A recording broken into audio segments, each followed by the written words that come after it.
Hello, everyone. Godre here, and this is the Talknomics podcast, where we speak to business leaders, intelligent minds, people who shape the Nigerian economy, people who are the reason why we do business in Nigeria today. On this show, I'm going to be talking to various business leaders from all walks of life, both in government and in the private sector. And we are going to be dissecting the Nigerian economy in ways that you should understand, ways that should make a lot of sense to you and your business. Why should you continue to invest in Nigeria? Why should you continue to support this economy? Why should you continue to work in Nigeria and not jackpot like the others? So why should we even repatriate money into this country? We're going to be doing all of this every now and then on this podcast. Expect to see it at least once every 2 weeks on our channel on Nairametrics TV. If you're not following Nairametrics TV, just go YouTube, follow Nairametrics TV for a whole lot of other interesting finance-related podcasts straight out of Africa's largest economy, Nigeria, every day on our channel. Today, I have a very, very special guest, someone that I'm sure some of you are familiar with and someone that I highly, highly respect, not just for the work he's doing in government at the moment, but also someone who is from the private sector, where a lot of us are in today. And I mean, we all talk about, those of us in the private sector and always critiquing government and always talking about governance and business and ease of doing business. And then some people say, look, why don't you just also go into governance and try to make things different? So whenever I see someone in the private sector who is in government trying to make things work, I tend to respect them, regardless of whether I agree with their economic or political views. And so today, we have none other than Dr. Tope Fasua. Hello, sir. Thank you very much. Good to have you on Talknomics podcast. Thank you so much. You're someone I highly respect. Thank you. I mean, respect a lot of the work that you've done in the past, even though we might not agree on some of the things that, some of the economic policies of the government, but I think your work speaks for itself over time. And so welcome. Thank you very much. So let's even get to know you, though. I mean, there's a whole lot about you online, but I just want to know you personally. And this is your economic ideology. I'd like to always start with that, right? Because I kind of feel like if your economic ideology, if people understand your economic ideology, Right. then it's easy to understand the sort of things that you support and then why your commentary is often, maybe the way it is. So what's your economic ideology? People always say, it's either you're a capitalist or you're a socialist. So how do you describe yours? Actually, I say that, often that those isms are dead. The isms. They're dead. You mean like capitalism, socialism? Really? Communism, they're long dead.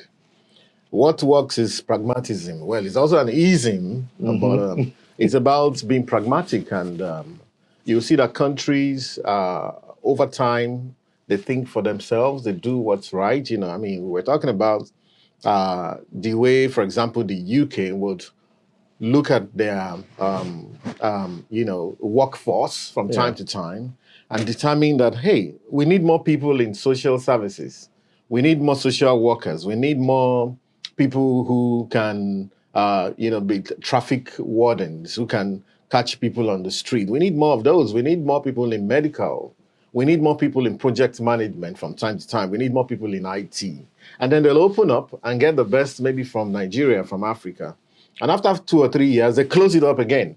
Strategy. Of course, let's not even begin to talk about the recent events and what's happening right now with markets in turmoil, because all of a sudden, America, which is the bastion of capitalism, indeed, they woke up one, and free trade, woke up one day and said, you know what, we're levying tariffs across the board, even to our allies and so on. So I think that my school of thought has always been pragmatist, to say that, look, let's get the best ideas from capitalism.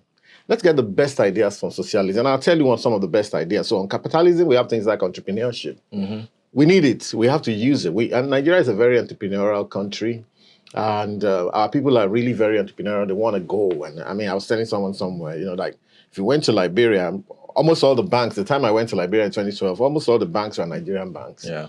A lot of the things that work in Liberia, and not only Liberia, even up to DR Congo, you have people like Ojus or he has a bank somewhere there doing business in those places. You'll be shocked where you find Nigerians doing things. Look at these guys in Flutterwave, they're there in Kenya, they're there in Ghana, and so on. They're moving, and many of our fintechs are also moving in that way. If you went to, you know what, I realized that there's probably no major European city or no major city around the world where you get to and find specifically a Nigerian restaurant where you'd struggle if you maybe were Tanzanian or from some other place in Africa, you would struggle to find your own. So entrepreneurship is a great idea to get from capitalism. It works. But, I don't believe in that dogmatism to say, oh, it has to be every idea from capitalism. Now, if you look at like socialism, there's that joke that goes around about, using cows. They say socialism is when you have two cows. The government takes them from you and, they give you the milk every day or something. So whereas socialism can be very inefficient in terms of wealth generation and creation of wealth and focuses more on distribution. But the point is, if you don't generate, how do you distribute?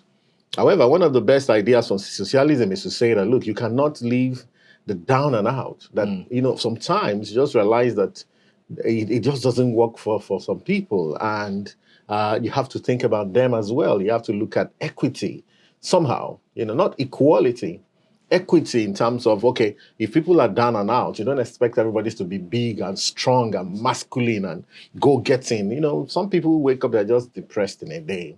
A lot of things go through their mind. So what do you do for them? You have to think about them. So it's not a case of we're all making money. The few people that can make money are making inordinate amounts of money and society is decaying because they're still going to have to live in that society.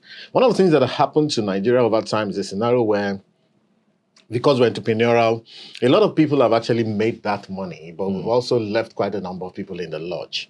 We aren't the worst. I recently did an analysis on just using the Gini coefficient and, as stated, and the data that's out now, I think there's going to be a little bit of difference, especially since COVID happened. We've seen shifts. We've seen the super rich getting even super richer. Whether from US up to Nigeria, everywhere. I mean, just 2 days ago, I was reading that the net worth of some of our biggest men in Nigeria, I don't have to mention their name. I've actually doubled in the last 1-2 years. Just the same way you've seen the wealth of people like Zuckerberg and Bezos and all of these guys also doubling. That's a return on capital. Yeah. So I say that yes, socialism is. You can take from socialism the fact that you need to think about the down and out, the downtrodden. You have to make sure that at least you give them some hope. You have to also help them. What some Nigerians call stomach infrastructure sometimes.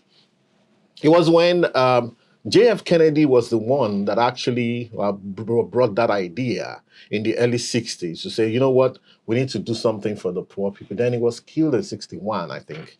And the guy that took over from him, Lyndon Johnson, even though he was from the South, and was considered, a racist and whatever. But he continued with JFK's idea. Yeah. He did a tour of the poverty belt in the US, went and said, no, we have to do something. And that was when they created this idea of social security, Medicaid, and so on. So you can see that even America, as capitalist as they are, they have those elements of socialism. Yes, they have those things going on as well. And of course, if you now went to China, which had always been commonly socialist, you can see where they are today. They are more capitalists than America.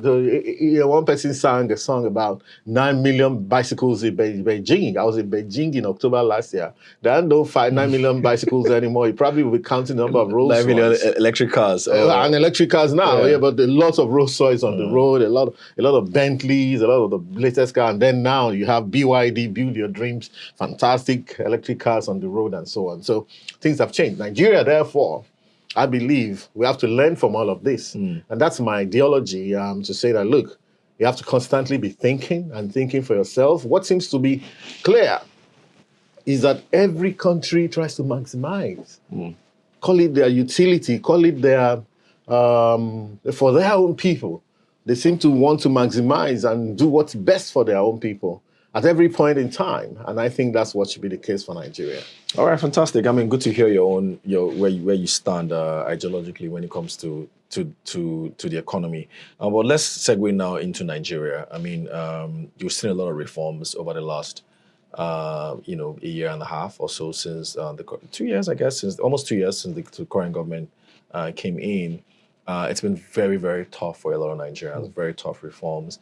And most people would say, hey, this is a president who, in his time as a governor, was almost, well, maybe to the left, sort of like to the left and not, to the right. But it appears this is a president that, more capitalist than ever. Just curious, what exactly is, I mean, you're the special advisor to the president on the economy. What is the president's economic ideology today? Is this still the same person we knew several years ago, or has something changed about him? Well, tough question. I think it's still the same person. Like you said, center left, cares about the people. In many of the speeches that I've read, at his yearly colloquium, he will always advise in terms of, look, you can't just favor one side of the equation, you have to also look at this side.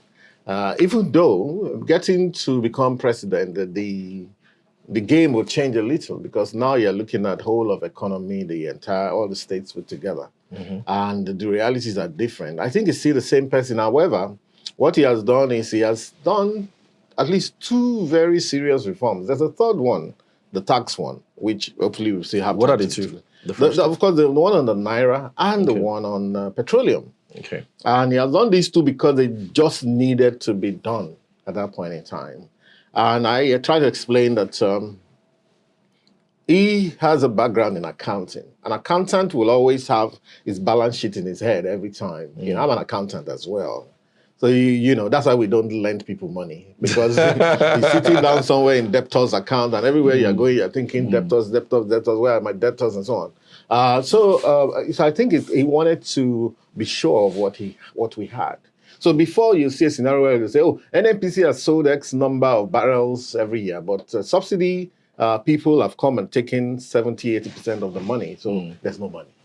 So he said, you know what, let's walk away from this subsidy. And that's why he announced it on that same day, May 29, 2023. So he said, I think what he's looking at is a serious scenario where let's do the needful and release the money so that we can then do those social things for the people. However, there was also a lesson to learn to say that, everybody must also struggle to do better and get better, so that we're not living in an utopian socialist society where all we're doing is making money and feeding people, bringing money and feeding people. That's inefficient. It leads to a lot of corruption and all of that. So you see that the president has also moved for the return of local government autonomy, to the extent that he understands that this is where the tire hits the tarmac.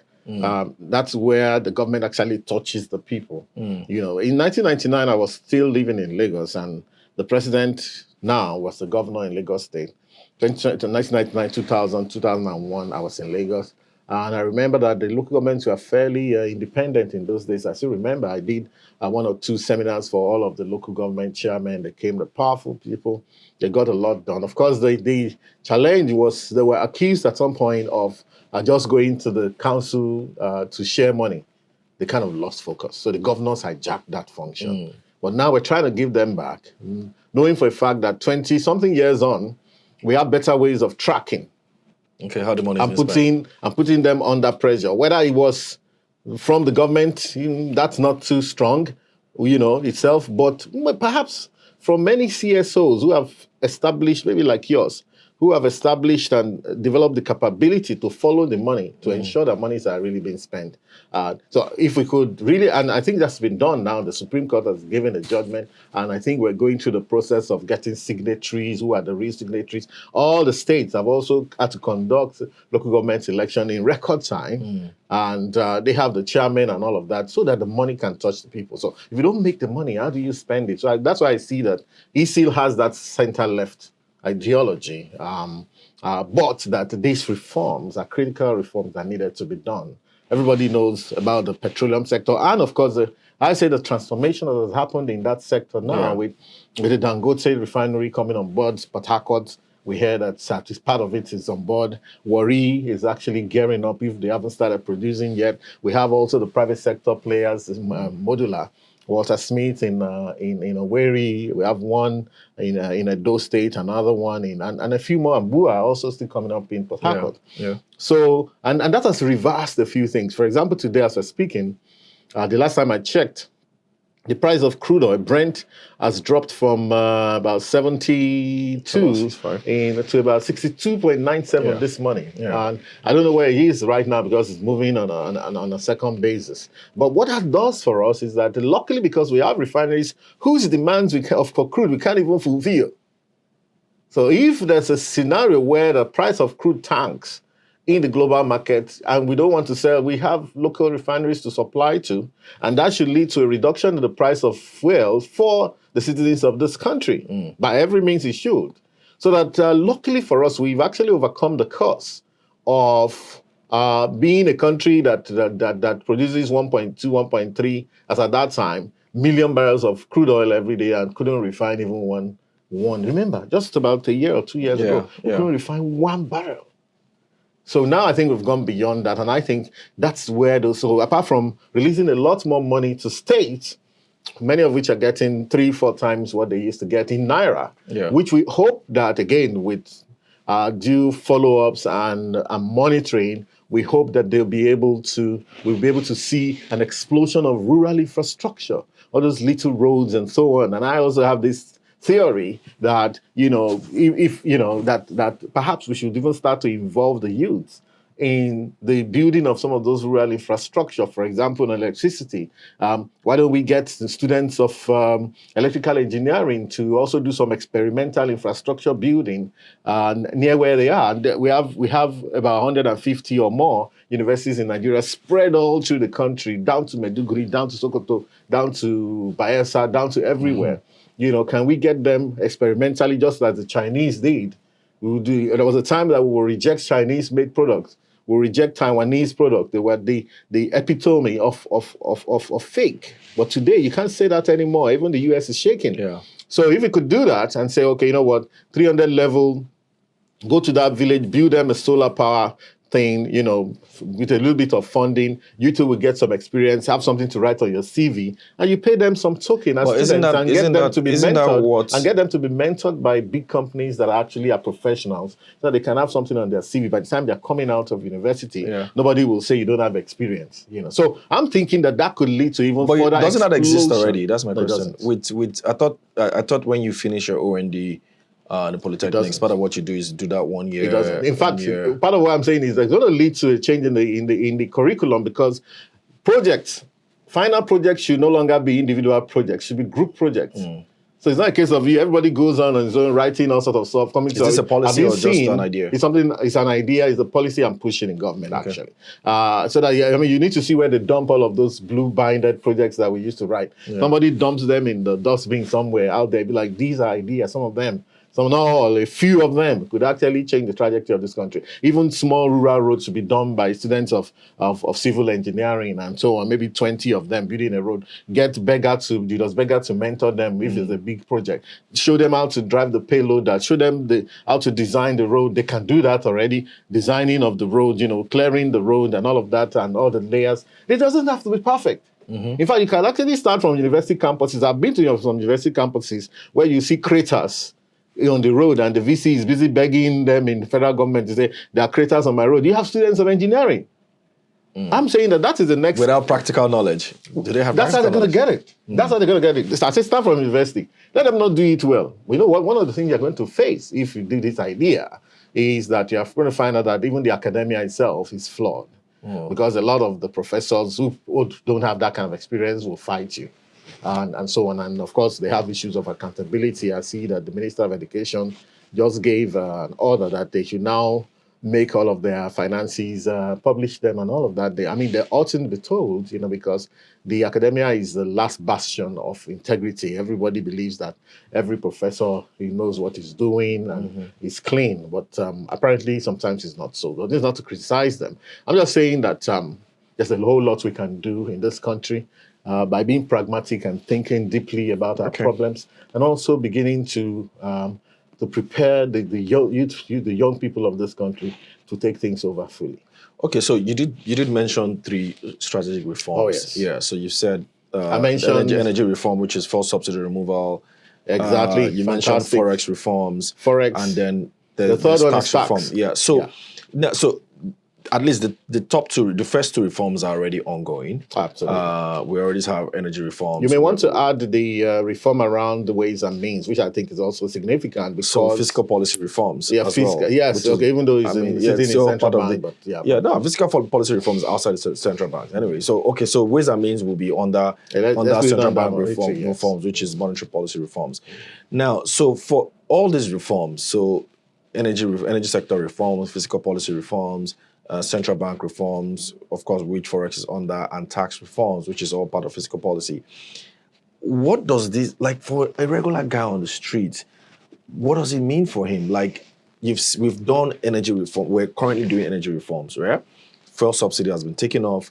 We already have, like you mentioned, refineries working despite the challenges that we're having with refineries around NNPC supplying crude to the refineries and all that. But we're seeing fuel prices go up. We're seeing you're seeing inflation numbers increase. And then if you go to the forex reforms as well, some of us on the market side do like the forex reforms, but we also think the exchange rate is probably weaker than it should be, right? Even if you use purchasing power parity. And then tax reforms, this is still being debated. Where is the silver lining for a lot of Nigerians in all of this? There's so many. Anyway, the first thing is I would say that, one of the reforms, which I don't know where to place them, call it fiscal, whatever, is the minimum wage that was agreed, and it's been agreed now for almost a year. 70,000 naira from 30,000 and thereabout, about 130% increase. And what this was meant to do is to say that, look, let's pay our people better so that they can withstand the inflation that's been actually ravaging. Luckily, and contrary to what you just said, luckily for us, we've seen a scenario where inflation seems to be depressing in the last 2 months. Not only the rebasing that took it down to 24.4%, but even after the rebasing, we still went down to 23.16%. I've been doing a lot of research, seeing that indeed the food prices are falling across the board. Maybe it's as a result of harvest or whatever, or more effort, or maybe even the strategic importation of rice and so on.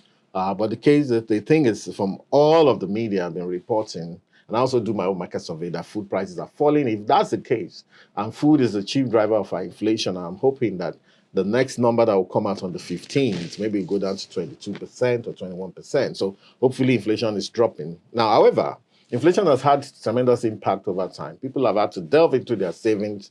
A lot of people are broke. A lot of people are earning money, like they say, salaries that can't take them home anymore, take home pay that can't take them home. Honestly, because it's not easy. We've seen prices of some goods going as high, up at 200%. 300% from where they were a year or two ago. And so hopefully the idea was to get the minimum wage. And when you say minimum wage, first of all, it's very important to define minimum wage. Minimum wage is what you would pay, the whole concept is what you should pay, for example, to an intern, for example, who leaves home, lives with his parents, but is still a student, and leaves home to go and get some job, maybe as to fill some time between going to school. So it's not, minimum wage is ordinarily not a wage that you pay someone who has a family. I've seen instances where people say this is minimum wage. If somebody has 2 wives and 5 children, I say no. Someone who has 2 wives and 5 children cannot be on minimum wage, because you probably said the time it took you to have 2 wives and 5 children, you must have been around for a few years. And so if you have actually started a career, you shouldn't be on minimum wage. For you to survive on, except we're talking of something entirely different, So it's now also, secondly, that if you pay someone minimum wage, if you say you have minimum wage, everybody else that is above that intern that I mentioned now, that's why they're paying NYSC minimum wage plus maybe 7,000. They're now paying them 7,000. Everybody else in the company should be earning more than them. That's what it means. And so you're now saying, okay, fine, how do we achieve this? The reason why we have inflation, we had it at 35%, 36% at some point in time, was because everybody had marked up the prices of their goods. So whether you were selling in the open market or you were providing services as a consultant or you were selling crude oil or you were selling fuel or you were selling electronics, everybody had marked up their prices. So we're hoping that from marking up your prices, if you sell, from that profit, you should be able to increase the salaries of your people across the board. Anyway, let me leave that there. We're going to come back to that. We're going to come back to it. But the other. So you're saying that how does it impact people? So first of all, it should impact people by wages. That's part of the reform. And we are getting to that epoch, that point in time where a big advocacy must be done. Even if we have to call NECA, the employees they will complain. But if we actually do an empirical study, realize that maybe most of the companies listed under NECA, under all these agencies, Manufacturing Association of Nigeria, all of them have increased the prices of their goods. The only people who have increased the price of their goods, and that's why I said that's why we had inflation in the first place. Maybe the business is not viable. We can understand. But if the business is viable and we've increased the prices, we now need to advocate to them and say, please, you must review your wages. We're not forcing them. We're not a socialist organization or socialist country, but what is fair is fair. I mean, we can put that under ESG, under sustainability and governance, to say, what is fair, in a country. So, because if you make all that money, for example, the banking sector, I mean, we see the banking sector, the fugas, the big boys. I understand that about 4 of them or 5 of them, the net profit that they declared was about 4.5 trillion, meaning that somehow they are making money. So the issue now becomes, does that money get out? So we need advocacy. They're not paying their staffs enough? Well, I don't know. I really don't know. One of the problems we have there is that many of the staff have actually become casualized over time. The ones that are not casualized, nobody is unionized. Therefore, they don't have a collective voice. So it makes a lot of them very vulnerable. I know one of them which is quite prominent. I won't mention the name. In early 2024, said that they had increased the salaries of their drivers by 100% to 120,000. I said, what? This company, you mean you were paying your driver 60K? And I hope that 120K is the net. If you are starting to remove tax, or maybe they are working for one sister company and they were seconded, that sister company will probably collect 40,000 from that money. Yeah. So look, this is the time for fairness. Government alone cannot do it. Tinubu alone cannot do it. I mean, because of course he has offered himself in leadership. He gets all the blame. People and all the anger of the people. But it's his reforms, isn't But the point is this. Because if reform comes, because we're still going to talk about 2 or 3 of them. But the reform comes because a leadership plan for the future. The easiest thing to do is to kick the can down the road. So by now we could have said, okay, let's continue to pay subsidies, and some big boys are just making huge amounts of money at the expense of Nigeria. This naira that I said is going to states and local governments will not be there. We won't know what NNPC is doing with all of the money. So, I mean, you see the recent appointments in NNPC and the kind of professionals that they are putting there. Very tight people with great pedigree, Some of them I know, a few of them. So should we have done that? Should we have left Naira where it is, where, like Emma Sanusi said at some point in time, some guys sit in their gardens and then just call someone in central bank and get a huge allocation and just offload on the market, and the arbitrage was as high as 75%. Just by sitting down, you make 10 billion Naira in one day by knowing a few people in central bank. Should he have done that? He could have. And if he had done that, we could have just continued to blame Buhari and blame whoever had come and blame Jonathan and blame Obasanjo and blame Yaradua and so on, but nothing will change for real. And we have ended up not planning for the next 5 years, 10 years. I'm telling you that these reforms are so profound that, Nigerians have started to feel it, though they will feel it more, even with some of this advocacy that we're doing. So I talked about that. So you look at, I've talked about the Naira reforms as well. In passing. The tax reforms is something to look at. It's still passing through, but it's a very pro-poor policy. Because I'll tell you 1 or 2 of the provisions. 1 or 2 of the provisions is that anybody earning 83,000 Naira and below should not be taxed. It used to be that some states would even pay minimum wage of 30,000 and still tax it. What is there to tax in 30,000 Naira? So government is proposing 83,000 Naira, which is becomes about 1 million Naira. If you're earning 1 million per annum and below, nobody should go near you for taxes. Number two, if you're running an SME and your turnover is 50 million and below, nobody should go near you for taxes, not even VAT. 50 million and below. The current threshold is 25 million. So we have some of those kind of provisions to make. And of course, there's also a plan to reduce tax rates for corporates from 30% down to 25%. And eventually we're looking at 21%. There's this coalition around the world that's looking at 21%. We're also looking at gradually moving in that direction, Among others, it's a very poor. And we want to emphasize things like personal income taxes for the super rich, for the very rich people. They will go up a little bit. Property taxes, which you look at how countries that actually are making progress, how do they really make their money?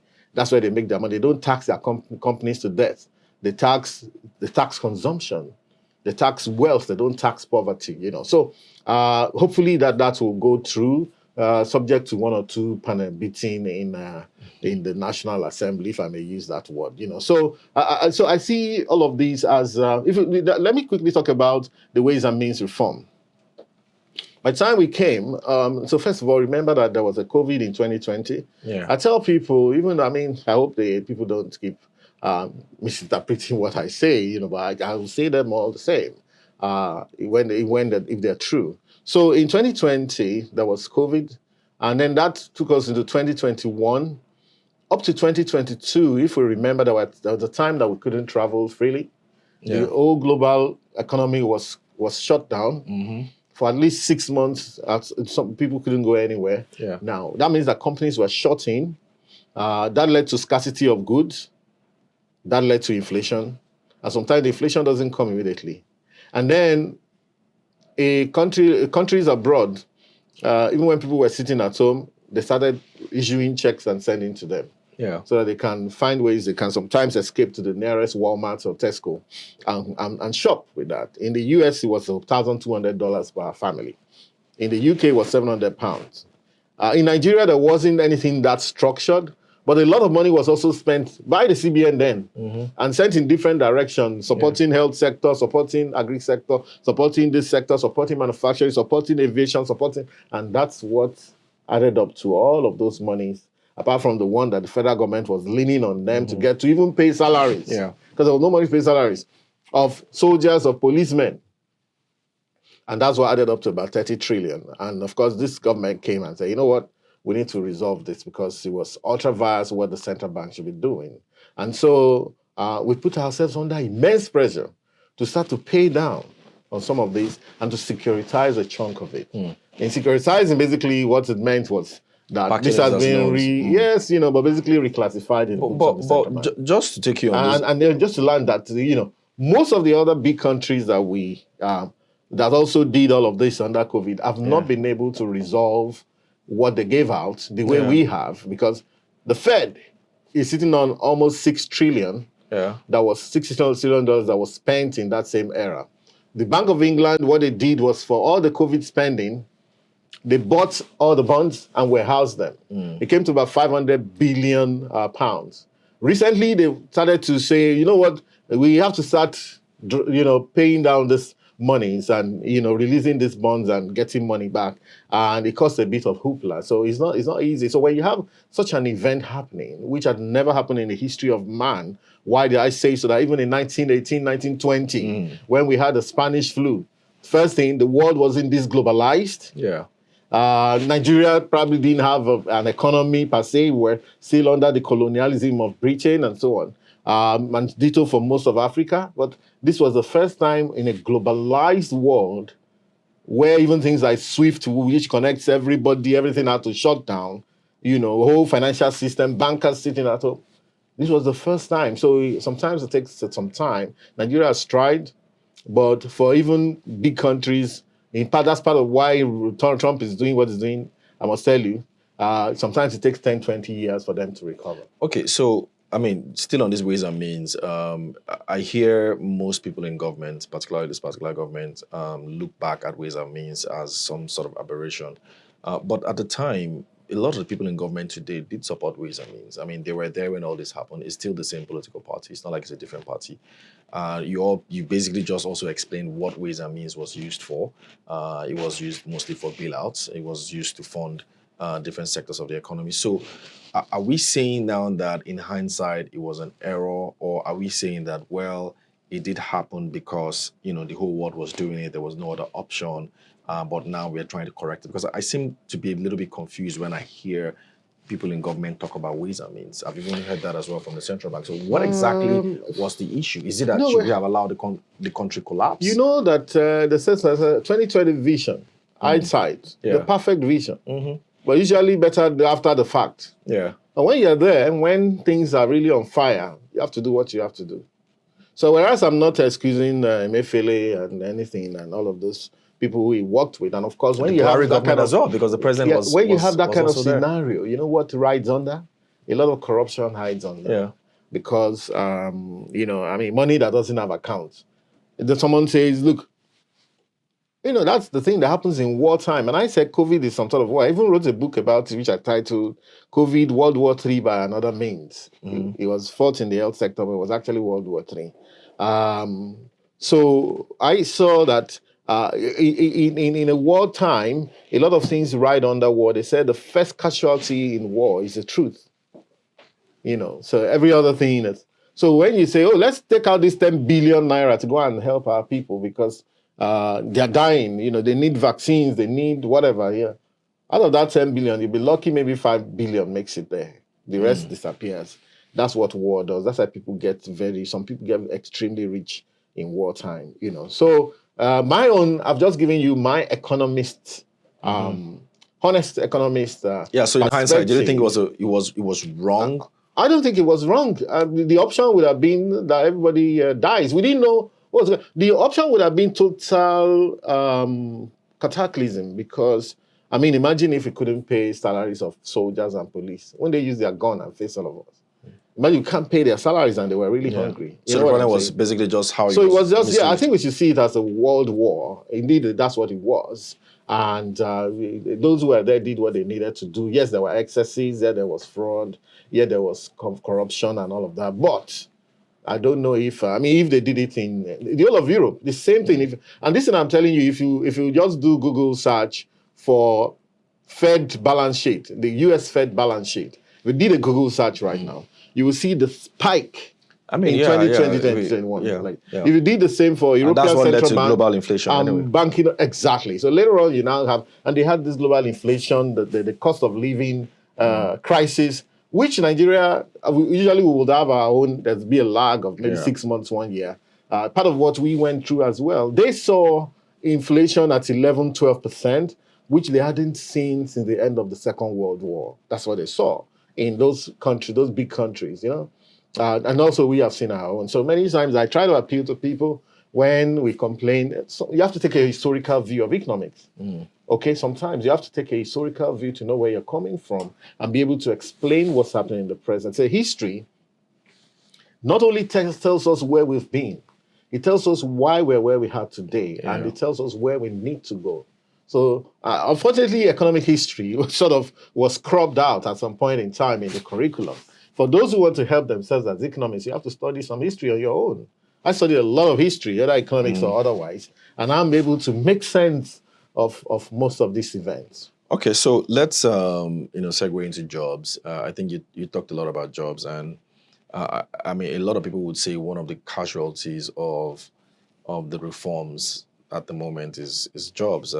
It's been either loss of jobs because companies can't afford to stay afloat, so letting people go, or there's loss of jobs because a lot of Nigerians are jackpotting, and some of us think perhaps maybe that's even the Nigerian dream to jackpot, right? So what is the government doing about jobs? We've seen unemployment numbers. 4% seems rather, a lot of people don't really believe that's the real unemployment number, or perhaps maybe that's even speaking to something different, that we're in a largely informal economy where you have almost 90% of your workforce informal. So what's the government going to do about that? How do you start to create real jobs that can actually, take people home?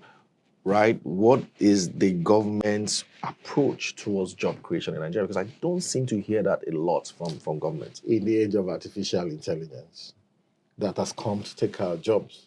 Yeah, but they're saying it probably even will the not. jobs of presenters, even perhaps the job of advisors, and so on. So I mean, I'm just saying that there's a double whammy here. Yeah. Because we have this huge problem at a time when the whole world is also now very worried, and AI machine learning is making it into making incursions into that. Two things you have raised. Number one is jobs and real jobs. Number two is the wages.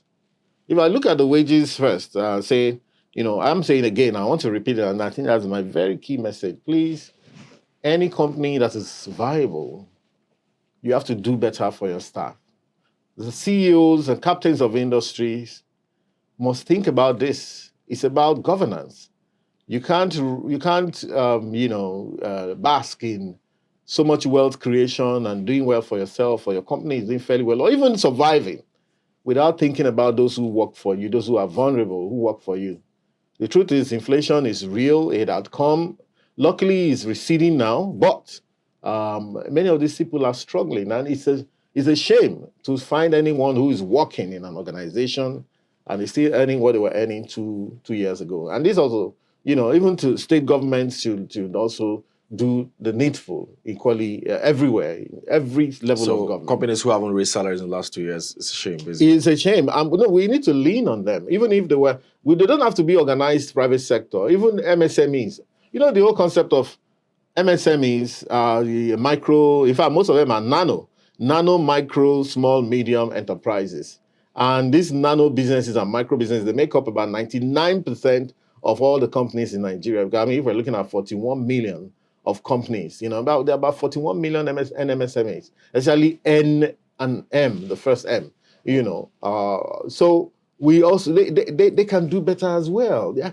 People can't survive on 30,000 in this country, and you expect them to take transport to work. I met one guy who works in a place in Abuja, and he told he earns 40,000, and his boss took a contract from one of the development banks in this country. All he does is take care of the lifts and so on. But the point is, he's earning 40,000, and he needs to transport himself there. Every day you would spend maybe at least 1,500 on the road, depending on where you stay, including trekking and taking Okada, taking keke, taking this. So 1,500 multiplied by 20, 25, 30,000 of your money is gone. How do they survive? But is the time for us. What's the problem with that, though? Isn't that market driven? I mean, if market cannot correct, if the person is willing to collect 40,000 naira for that job, he's not willing because he doesn't have a choice. That's where the government comes in. The first thing is that what is the government doing? Let's say he's been doing that work for 4 years, for example, and when he was doing it, maybe fresh out of secondary school or whatever, he felt 40,000 looked like a good amount of money. Oh, I will survive on that. Maybe his transport at that point in time was just 300 naira. And it's okay, 300 naira, if I come, maybe I spend 8,000 naira on the, I'll still be able to feed myself if I have 30-something thousand naira to myself.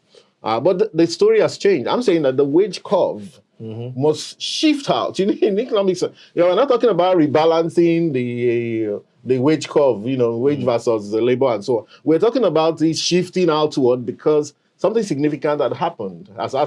And so everybody must earn more. Those who are lucky, who are way up, can adjust a little bit. If you were earning 5 million every month, you can adjust. It has also reduced in terms of dollar value. But I want to say that, look, this is Nigeria.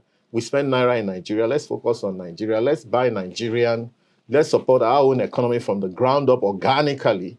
But for those who are way down, honestly, everything must be done. Not only the minimum wage people, and the one after the minimum wage, and the one after, and the one after. So let's say like in an organization, anybody from the lowest, let's call it the messenger, okay, to the trainee, to the assistant officer, to the assistant manager, to the senior, up to senior manager. You have to find a wage adjustment for them. But are you assuming that companies aren't actually doing this? Because I know many companies have adjusted wages. Some have done that. Some have done that. Yeah. Most haven't, because there's nothing compelling anybody to do anything. We can always hide under, they will hide under, oh, this is a capitalist. Then one thing they will hide under, which is not good for us in government, they will say it's Tinubu that has caused it. Some companies have made tremendous good money and they have that latitude to increase their fees and their prices, but they have refused to do something significant, and those people way down have no voice to shout because they don't have a choice. You see them sitting forlorn, the security guy, sitting forlorn outside there, and so now is the time. We just have to drop the idea, and where we have the opportunity to call a round table and say, guys, what do we do? Because this must be done. It's not enough to just say, Tinubu has wrecked the economy, Tinubu is this, Tinubu is that. No. Because, again, remember the reforms with a medium to long-term view. That's one. We mentioned the wages. You mentioned the jobs. On the jobs aspect, again, if only there was a market to balance this wage issue out, but there's no market to do that because the market will never do that. Having the market do that presupposes that the people are able to negotiate. Mm-hmm. No, most of the people who take the jobs have no choice but to take the jobs. The only way the market comes in at all is the jackpot phenomenon. So you know that, okay, a lot of young people are going out of the country. And, usually they'll tell you, I saw one guy who lives in the UK and was saying, and he was bragging on social media and saying, it's 1 hour salary or 2 hour salary. He converted it to Naira. And you see that as a young boy, probably earning 1,500 in UK. 1,500 won't take you far. By the time you pay your rent, at least, even if you were staying outside London and sharing a room, you pay maybe at least 500 to 600, even if you're sharing a room. Yeah. I was looking at the rentals in London the other day, in the upscale 3-bedroom flat. The minimum you find in London, even in places like Putney, in places like Southeast, Old Kent Road, SC28, the minimum you will find is £2,000 a month. The minimum. And that's 4 million naira a month for a 3-bedroom flat. And if you were going to a place like Kensington, I saw a place where you'd actually have to rent for £10,000 a month. That £10,000, that's 20 million naira a month for you to pay as rent. That is where the purchasing power parity thing comes in. Anyway, so we say that, look, you have a scenario where people can travel out of the country. Maybe that puts some of the companies locally, especially the organized one, under pressure. You know that you're keeping this IT guy. This IT guy is always, that there's nothing you can do. Even if you block all the sites in your office and you only focus them on what they're doing, let's say you're working in a bank, you can't use your laptop or your desktop to go anywhere else. But on their phone, you can't stop them. When they leave the office, you can't stop them. They're always looking for work. And if anything comes, they're out. Yeah. So that perhaps puts some of our companies under some pressure. That's it, as far as the market goes. But within Nigeria here, it's weak. There's no market advocating. This is why we need to advocate. There has to be a roundtable advocacy, government inclusive, non-government organization, organized private sector, MSMEs coming together and say, listen, what do we do for our people? So at least we can retain our talents a bit. We're never going to be able to compare, like I said to you, rent here and rent in UK and all of that. So it's not just easy to say, oh, I'm earning £2,000. Earning £2,000, that sounds like 4 million every month. But with that £2,000, you probably would only be able to live like somebody who's earning 300,000 here per month or 200,000 in some places. Honestly, you can see that it's also almost a factor of 10. What you can do with the Naira here versus what you can do with it abroad is just clear. So are you suggesting that maybe we're better off here than abroad? Some people are better off here by all means. Some people are better off here. Some people are better off abroad. Long term, I would wager that long term, we are all better off here than abroad. We can go abroad and get experience. We can go abroad and get education. We can go abroad and see how things are done properly. But here, there's a reason why we're here. And Nigeria is special in that way. Look, I talk about the Dirty December that happened. Yeah. And the fact that a lot of people came in, not only from Nigeria, diaspora, but also South Africans were here, Ghanaians were here, Americans were here, Black Americans were here in December, and look, this is what we do all year. It's all summer here all year. And this is where we need to build. When you go to Canada and all of those places, somebody built those places. I mean, you like the road, right? You like the fact there's electricity everywhere. Somebody built it. Sometimes they will tell you to go back to your country because their own ancestors built this place. So who's going to build here if everybody runs? Sorry, Doctor. So part of it is that the joy, the excitement of building something is part of what we're in it for. Maybe there's a reason why we are Nigerians. God has made us Nigerians. So that's what I'm still asking, or still on this jobs matter, because I'm really curious to know, how then do you think that the government can provide jobs? So, I mean, most governments in the US today, even abroad, you'd always see job numbers. Oh, Exactly. we created 100,000 jobs this month, 50,000 jobs this month, 50,000. How many jobs has this government created since it came in? Is there any number to it? Is anybody tracking it? I'll tell you. And you know, that thing that US is doing or has been doing is a very fantastic thing, and in fact is what governments in US are measured by. And I know quickly that despite the criticisms of Donald Trump, the last job numbers that came out were very favorable. Very surprisingly, I don't know if you saw that metric. Yeah, I did too. You know, people say, "Look, are you sure this guy is not?" You know, so. But anyway, he's still getting shellacking for the very profound policies that he has made. So it would be a nice thing for Nigeria to adopt if we can find the data. I could suggest it to them in MBS. But again, like you rightly mentioned earlier on, the last metrics given by MBS on unemployment, about 82% indeed of Nigerians work in unstructured environment. Meaning that they just appear, maybe they're hustling, maybe they just go out every day, see what they can get, or they are working Purely for themselves, purely informal. You know, they don't have account, they don't wish to have one. You know, 82%, only 18% can be found, and I think that's why the MBS said they adopted a metric whereby, you know, if you don't, you know, when you're looking at unemployment, you have to look at who is ready to work. Are they willing to work? If they have work, if they found work, are they willing to work? And then they said that, look, now, because of the way the world has changed, some people, like many of our musicians, kit makers, and they don't have to do more than 1 hour work a week. You know, and they're making their millions. Some of them are billionaires. A number of them are really billionaires. I was at an event last night, in this Lagos, where quite a few of them showed up in some of the best cars. One of them had a Rolls Royce. You know, so do you think they actually own those cars then? I don't even know. But they say they own it, right? So, you know, we see all of those things. So anyway, but there seems to be a bit of money in there. Why? Because are these the kind of jobs that Nigerians should be going for now? No, you don't have a choice. So we can't. You don't have a choice. No, if you can get it, I will get to that point. You know, if you can get it, you better get it. If you can put a round light in front of you and get people following you and money dropping in your YouTube account on a per second basis, and you're getting so much money and all of those, nobody can stop you.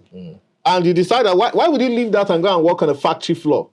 You can't. You won't leave something that earns you a lot of money, like, you know, and go and work on a factory floor. However, it behoves on us in government to also look at that. And that's part of the reason why some of the things that the reforms are, are geared at achieving. For example, the Naira is weaker today, but partly because we want to cause a behavioral change as well, so that, to an extent, everybody can focus on buying Nigerian. You know, that sounds like weaker. Is it weaker deliberately, or is weaker for market reasons? Well, I always say that the currency of a country is a strategic instrument beyond any other thing.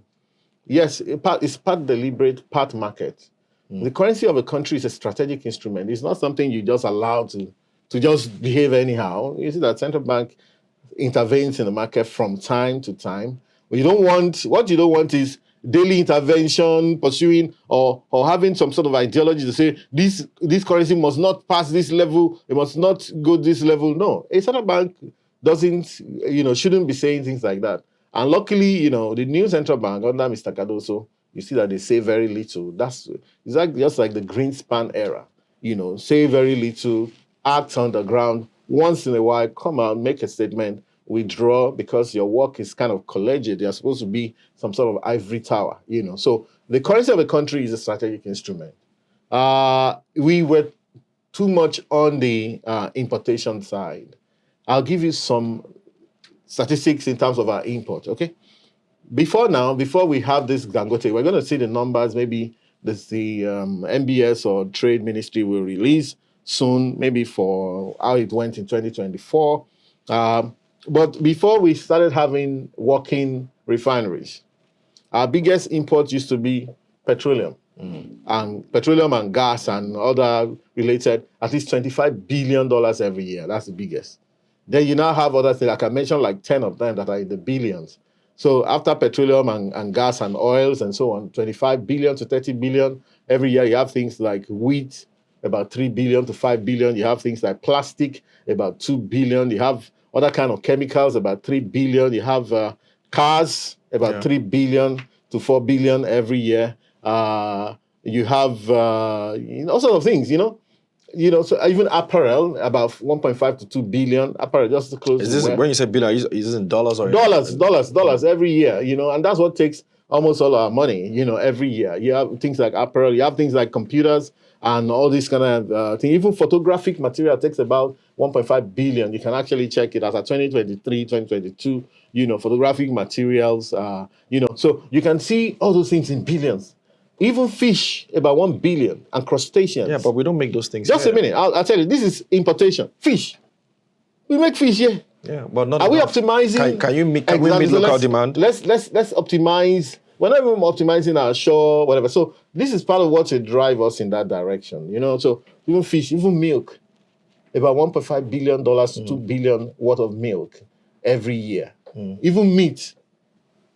So so the idea now is to say, with Naira being quite weak, quote unquote, even though strategically you can't say what's weak, what's not weak anyway, but comparatively to where we're coming from, the whole idea is to also open our eyes to the other side. Because let me tell you, our exports before now was basically, in that same era, you will see crude oil and gas comes to about 45 billion. Vis-a-vis 20 billion. But remember, that is not all of that. That's for Nigeria. In fact, the last time the NAITI calculated, it hovers between 30% and 35% of that. Yeah. That actually is ours beneficially. The rest belongs to our partners, the IOCs that we work with. So 45 to 50 billion as exports. So that thing kind of confuses people. So what Nigeria is selling so much? It's almost to Nigerians. And there's cost involved in pushing out and producing those petroleum and gas and all of those things.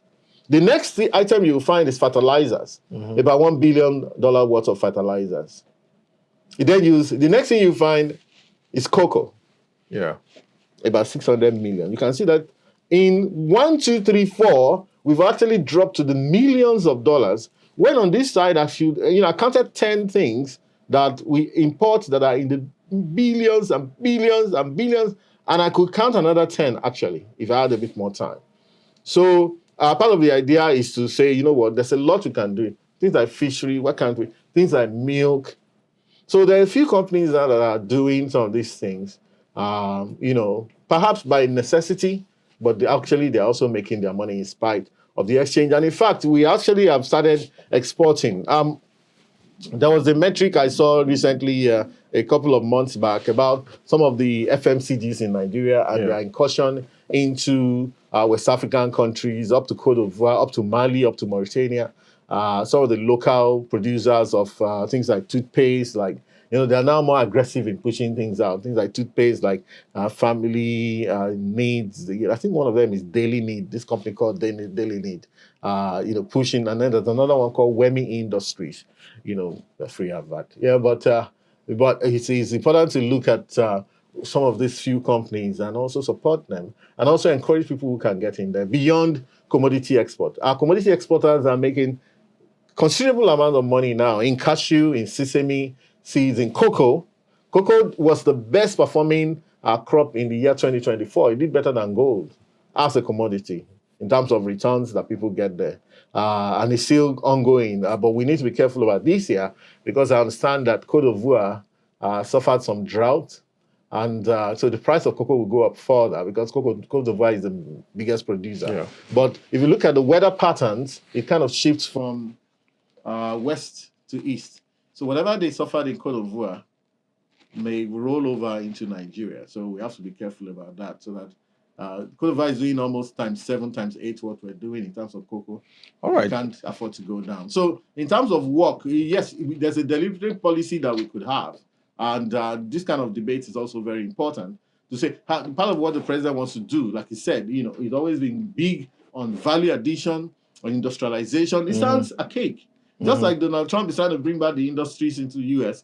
But it sounds archaic, but people don't understand. I mean, it's required, but it's just, I just don't know how possible it is with the sort of reforms we're doing now.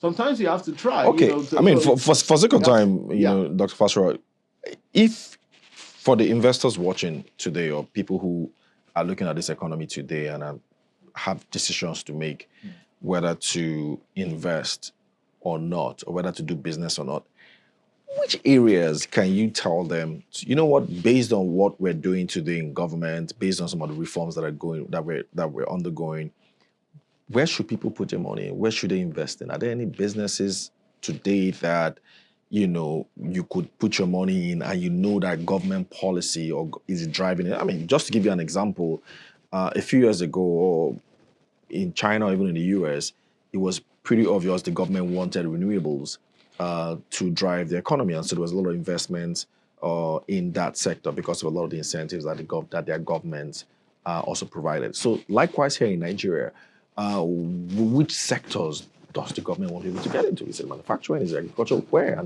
And where is the money? Where should we be investing in? Or should we just give you our money in treasury bills and just go to bed? Is that what you guys want? No. And just wait for that 29% interest? Wow, that's great. No. I hope it's gone below 20. It is about 21 now, though. Okay, yeah. 19, 20 or so. So essentially, yes, I probably will start with the idea of SAPZ, Agri-Processing Zone, which is also partly supported by AFDB. Okay. But the Nigerian government were very big on that and we're very serious about that. And equally, not only SAPZ, industrial zones also part of what we're bringing, for each zone, each geopolitical zone in Nigeria. Well, SAPZ for starters, because agri is always a good place to start. Sometimes you begin to see the effect of your policies in 6 months. Enough time for something to germinate. For example, wheat, for example. Nigeria has done about 118,000 new hectares of wheat production in the last step. So what we're trying to do in the last 1 year, so what we're trying to do right now is to say that look at this geopolitical zone, this state, what are they stronger to, of course, talk about comparative advantage in a certain way. And then establish the industry there. So we need investors who can come in there. We need investors in other areas as well. We need investors that can transform our power sector. We need investors even in those renewable. It's not dead, and it's still relevant. And we have advantage on renewables, especially solar. In fact, the government actually discouraged the importation of solar panels to encourage the few companies that are now doing it. So of course, you support that policy? Well, in a Trumpian era, I do. In a Trumpian era? Yes. If Trump could have slammed all of these countries with, and Nigeria says that, you know what, we don't want, we believe that we have the capability to produce solar panels here. We can encourage. Come on. But isn't this some of the things that we're criticizing the Buhari government for doing? It's just like saying, well, I don't know. I'm the same way we close borders and the same way we banned all sorts of things. 41 items. Is that what we're doing again now? So no, there's no 41 items. So why are we stopping solar ban? One of the first things the government did was to remove that ban. Quote unquote. Not to ban anyway, let's be fair. What they said was they were not going to be giving forex to those people. But the government removed this. For the Tinubu government, one of the first things we did was to remove that and say, let everybody. And the world hasn't come down anyway. Come think of it. But see, sometimes strategically you can support your strategic industries because when you do that, it's just like looking at this Dangote refinery that's here in Ibejuleki, right? I mean, maybe every day about 10,000 people resume in that place. The place is the size of Victoria Island times 7 in terms of landmass, And imagine the transformation of that place. Imagine what has happened to rent in those places, the houses in those places, investment, land in those places. Imagine the indirect employment, When you rent a flat there, you have to get a security man, you have to get a cleaner to come, and you have to get a cook, you have to get... Imagine the kind of transformation that we have. I did my estimate of what has happened as a result of that reform in the petroleum sector. I'm thinking about 400,000 new people, direct and indirect, would have been employed in that sector from Lagos to Port Harcourt to Warri and what have you, So in the Trumpian era, I said, because, quick opportunity to discuss that Trumpian era, because if you look, a lot of people are criticizing Trump today, but I think that he sees the United States better than most people, he and his team. The policies sound anachronistic, like, where's this guy taking us back to? But look, let's not delude ourselves. The truth is, he knows that America, with the way they were going, they were finished. And, like I was reading Thomas Friedman's article, you want to see the future, go to China to see the future today. It used to be, when you want to see the future, go to United States. Now it's go to China. If you went to China today and spent 2 weeks or so just touring China, including the villages, and then you spend the same amount going to America, at the same amount of time going to America, you will see that America is actually finished. The man is trying to claw back. If you went to the Midwest, the hillbilly area, go to the South, in Kentucky, and I want people to watch a movie called Hillbilly Elegy, which is actually kind of the autobiography of J.D. Vance. You will understand what we're talking about. Those neglected coal cities that nobody lives there anymore, some towns that don't have more than 50 people living in them anymore, they've all evacuated. The suffering, even among white people. But that's America now. That's what so this in Nigeria too. How does that affect us, this policy now, and how is the government preparing for that? It can affect us in different ways. First of all, Nigeria was slammed 14%. Yeah. But if you look at 90% of Nigeria's exports into US is crude oil and gas. Yeah. Okay? 90% crude oil and gas. So that, however, when you say you're levying a tariff, that means that whoever is importing Nigerian, whatever, but the minimum is 10%. Yeah. Whoever is importing Nigerian gas will have to pay 14% to the American government. Now, I think that what he's trying to do is to bring America back to the center. We know, but what does that mean for us? Policy. So does that mean that we're going to look for new buyers of our crude oil? We could, because we're seeing our markets tank already. We're seeing exchange rate depreciate. We have refineries to feed here. We haven't had enough for them. So between Dangote and Walter Smith, and if Bua comes in, we're not producing enough. If Bua came today, we can't produce enough in a day to feed our refineries. So meanwhile, we could also look at that as an opportunity to say, okay, you know what, if indeed oil prices crash and we can't send to America, we colonize the West Africa. Already, the effect of Dangote is reverberating in Europe with refineries closing down. And apart from that, Dangote has supplied to Aramco. The other time, they even shipped jet fuel to the United States. However, where it could, if a big thing comes in, for example, a global recession. For example, we're seeing crude oil prices at 62.9 this morning. Will it continue? I want to wager that in a matter of 2-3 weeks, the markets will come back. I want to wager. Because enough time for them to do the negotiation. A lot of countries are approaching the U.S. Even we can approach the U.S. And in fact, there was a love letter that the Deputy Secretary of State wrote to our own Minister of Minister of Foreign Affairs, to say, look, I want to come to Nigeria. I know you guys are a great country, want to explore other things that we can do together. I liked the letter. It was respectful. And it showed that, look, these guys, a lot of people are slagging off Trump and his team. They may not be as silly as people think they are. I think they are patriots for their own country. They know what the issues are. If America continues to deceive itself, as they were doing, the only option is a global war. Which we don't want. Yes, we want. We don't want a scenario where so the only other option they have is to instigate another world war, which who knows how many million people will die. Will it be a nuclear one? Almost every country that matters has all sorts of capabilities. And no. So I think that we're better off with this. Let them go and negotiate with Trump. And those who can't negotiate, okay, fine, we deal with it. And you can do reciprocal. I mean, imagine that the same US that's doing this they're also telling other country, don't reciprocate. Imagine. So you pinch yourself, please don't cry. Yeah. But it's what it is. All right. I mean, we've done almost an hour, and this was meant to be an hour show, but I just have two questions that I think I want you to touch on before we go quickly. The first one is BRICS. So Nigeria is moving towards BRICS. We're currently a partner country. Looks like we might be going for full membership. I just wanted to know what the thinking of the president is.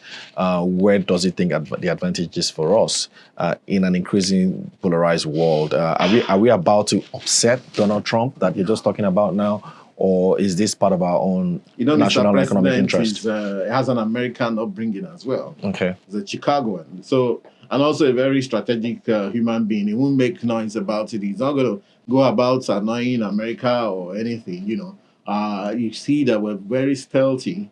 We're very stealthy in the approach with BRICS. We're not one of those who will jump inside. Nigeria is a significant country in Africa, whether you like it or not. Hopefully our rebased GDP will come out so that maybe we know exactly where we stand. It ought to have come out 6 years ago. I mean, it's 11 years since we did it now. Better late than maybe never. The number, yes. Maybe the numbers will be, hopefully, much better than where we have now. There are parts of the economy and sectors that we haven't even captured. There's like fintech in our GDP right now and so on. So we're very stealthy in that approach. It seems like the ultimate thing to do. Well, perhaps. How does it benefit us? If we go to BRICS? Yeah. I mean, being in that circle... Do we want to be exporting to those countries or importing from them? Because I'm trying to understand. No. So clearly, our focus in what we can push out. What do we have to offer them? But now, beyond crude oil. Yeah. So that's why we're recalibrating with all of these policies that I mentioned earlier. We can recalibrate and find a way of adding value. Look, if it was just about adding value to agricultural products alone, in value adding, you begin to see that you're making 5-10%, 5-10 times what you're selling, rather than just between shipping cocoa beans, for example, and shipping cocoa butter, you're getting maybe times 3 the price that you will get, or shipping cocoa paste or whatever. Just because you've added a bit of value. Not talk of selling chocolates. You know that analogy about the whole of Africa selling cocoa, and then at the end of the day, Switzerland is making, 50 times what you're making just for processing and selling chocolates around the world, So we want to be able to be in the midst of the winners, because they seem to be the winners now. However, it needs to be very strategically managed. And of course, you look at the GDP of all those countries, put together Brazil, Russia, India, China, South Africa. Again, that's a very formidable GDP. Certainly, I doubt if any more than other GDP coalition, of G7. Yes, indeed, So I doubt if any other coalition can muster that kind of GDP. In which case, part of the idea is also to begin to change the financial system. They felt that some of them feel like the Americans have dealt with them in the past with SWIFT, for example. When Russia was started, one of the things they did was to remove Russia from SWIFT and got them stranded. They lost some of their monies in the system and so on. And so part of the idea, and that's how you see that Trump doesn't want a confrontational relationship with Russia and even China to an extent. Let's keep it. Look, we're better with a trade war than a full-blown war, in my own view, So I think it's going to pan out for us. But I think on BRICS, we're very, very strategic. We're very stealthy. We're very quiet about it. We don't intend to upset anybody. And that's the way Mr. President operates. Okay, so last question, Dr. Fasua. What do you think, in your own view and your experience so far in government, keeps our president weak economically? What is that thing that bothers him the most? Honestly, a very difficult question, but very easy for me to answer. Yeah. What keeps him awake is the success of his reforms. Because he put everything on the line. Everybody can lampoon us. He actually said at some point, look, I'm not actually looking at 2027 election, even though I personally believe that no one can take him out. Because again, part of why I say that is because we're going to work hard. You're going to see the work rate and the delivery for the people in the next 1.5 years before this election, starting from now. Okay, so what matters? So someone puts his legacy on the line. I think about it. I started writing an article about, leadership seems to be a fool's game to me. You see that you can't get it right. And not only in Nigeria. I looked at all of the prime ministers of Britain. Boris Johnson left in disgrace. David Cameron left in disgrace. Liz Truss, the other lady. So I'm wondering, why do people go into leadership when you know that they're going to rubbish you? I mean, once you're up there, they see you every day, they curse you and all. In Nigeria, it's even worse. So the only thing that can make sense in leadership is for you to say, you know what, it's all about legacy. Leadership, sometimes they say, it's the art and science of taking your people to where they need to be, whether they like it or not, sometimes. So whether they like it or whether they understand it or not, the leader takes the people to where they need to be. Nigeria is a great country. We want our youth to continue to dominate not only West Africa, even the world, but we want them to do that with a great attitude, as proud people. We want them to have a great future. We want them to be productive, So we have to prepare now for them. We have to do the right thing now. We can't continue to operate as a country that just imports everything from all over the world. You don't have the money. That's how to break a country in time. Financially, you're going to break the country, In fact, it's part of the idea of this, the weakness of the Naira was why 30 December was a success, because a lot of people realize that, look, with 2,000 pounds, I can come and flex in this country. You get to Nigeria, 2,000 pounds, you got 4 million, you stay in the nice apartments in Lekki, maybe Airbnb and so on. You can go out every night and have a good time for at least a week or two and go back at 2,000 pounds. We want to keep encouraging those people to keep coming. So you see, the economics works in that regard, because the currency is cheap, you can come and have a good time, and you have a fantastic time in this country. And I'm trying to put in the vanguard of saying, you know what, we need to launch something for summer as well. Call it sizzling summer. 30 December, sizzling summer. It's summer in Nigeria all year round, isn't it? Is that part of the plans now? Is that what's going to happen? We're going to drive it. I've written to the Minister of Tourism, who's in charge. I can only suggest as an advisor, but I think that all year we should target all year round, getting some money from abroad, all year round, getting people to come and spend their vacation here. Sizzling summer. I like that. Honestly, it's all summer. It's all summer. It's all summer in Nigeria all year round. So we have what it takes. So Mr. President is worried certainly about the success eventually, not only in the short term, in the medium and long term. He wants to be remembered as someone who took Nigeria in a great direction. There's going to be some pain in the interim, but I think we're going to get there. All right, thank you very much. If you've been watching, this has been Talknomics with Ugodre. I have here with me our guest, Dr. Tope Fasua. It's been a pleasure having you, sir, on this show. Thank you so much for all those insightful comments. And of course, don't miss our next episode. We're going to have another special guest sitting on this hot seat, and we're going to be breaking down the Nigerian economy for you. As usual, do have a profitable day ahead. Goodbye.